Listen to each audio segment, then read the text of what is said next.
18th century newspapers would likely appear alien to a modern reader.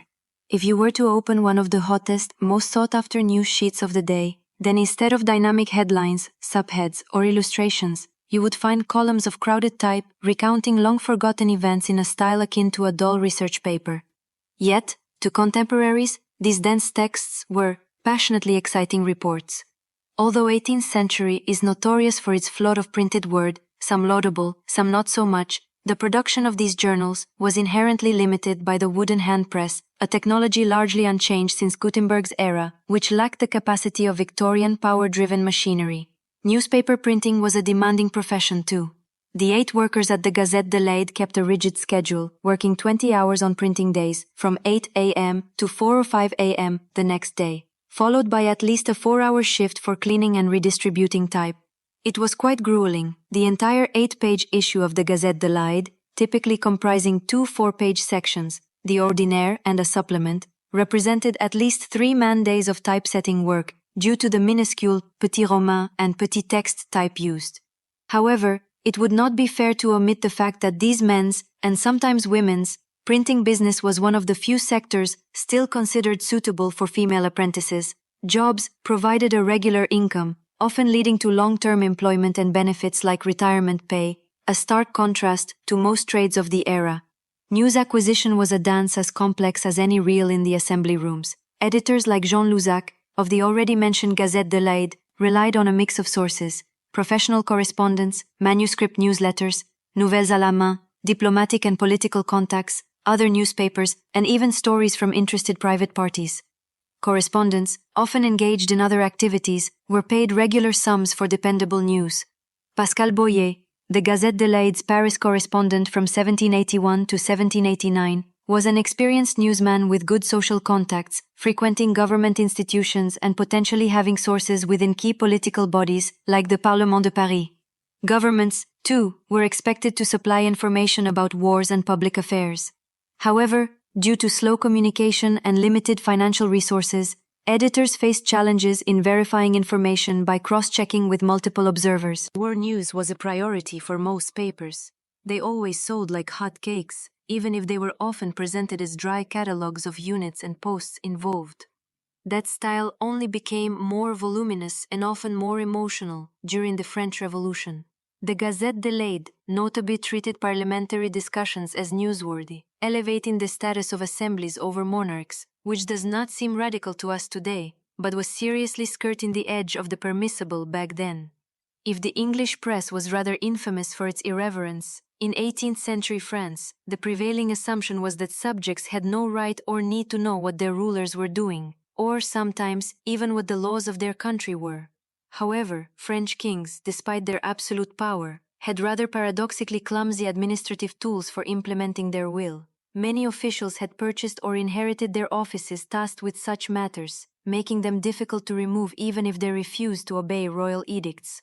Censorship was a key tool. Most European newspapers were either government-sponsored or government-controlled court gazettes, which were pre-censored and heavily focused on court ceremonial. The Gazette de France, for example, would report on royal family attendance at mass or court presentations, but rarely on actual political conflicts, presenting the king's will as omnipotent. Such court gazettes were typically cheaper and reached their audience quicker, often having higher circulations in their home states than foreign competitors. However, maintaining rigid press controls within France was complicated by the existence of sovereign states with less restrictive press policies, particularly the nearby Dutch Republic. The Netherlands in particular were brimming with the French-speaking descendants of Huguenots, who escaped there during the harrowing persecutions by the government of Louis XIV a couple of generations ago, and many, like the publishers of Gazette de l'Aide, still retained their contacts back home. Several independent publications challenged the dominance of milk and water court papers. One was the Dutch-printed French-language Gazette de l'Aide. It stood out as Europe's newspaper of record. It provided a detailed chronicle of political events across Europe, often printing news suppressed domestically. Daringly, it even openly linked the assassination attempt on Louis XV to the king's mishandling of religious disputes and was sympathetic to the French Parliament's resistance against royal authority. Notably, Jean Luzac, its editor, never allowed favors or bribes to influence its editorial policy, distinguishing it from many contemporaries. Granted, he had a lucrative second career and could afford it. The Jansenist Nouvelle Ecclésiastique, in turn, managed to avoid censorship in France for much of the 18th century, providing extensive coverage of confrontations between the parliaments and the crown. However, being a religious publication, it had quite a bias of its own.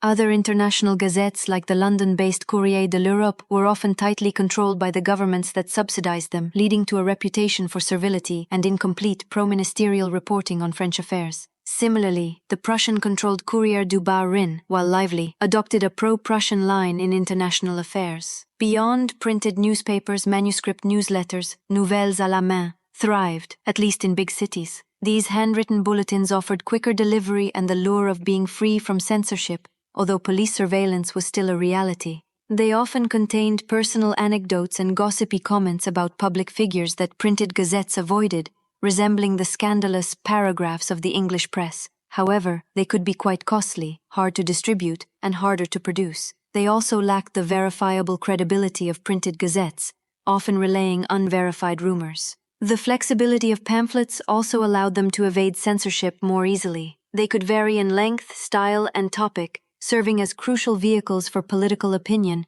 and often providing factual background for readers or even sparking other publications. Indeed, the suspension of censorship just before the Estates General convened in 1789 led to a flood of pamphlets expressing the ideas of enlightenment throughout France. The fragmented and controlled nature of 18th century news dissemination meant that truly comprehensive and objective reporting, especially on domestic political matters in France, was a rarity. It took the revolutionary upheavals of 1789, including the suspension of censorship and the continuous open sessions of the National Assembly, to fundamentally transform the journalistic landscape, leading to a new era of press freedom, and quite a lot of other things with their own set of challenges.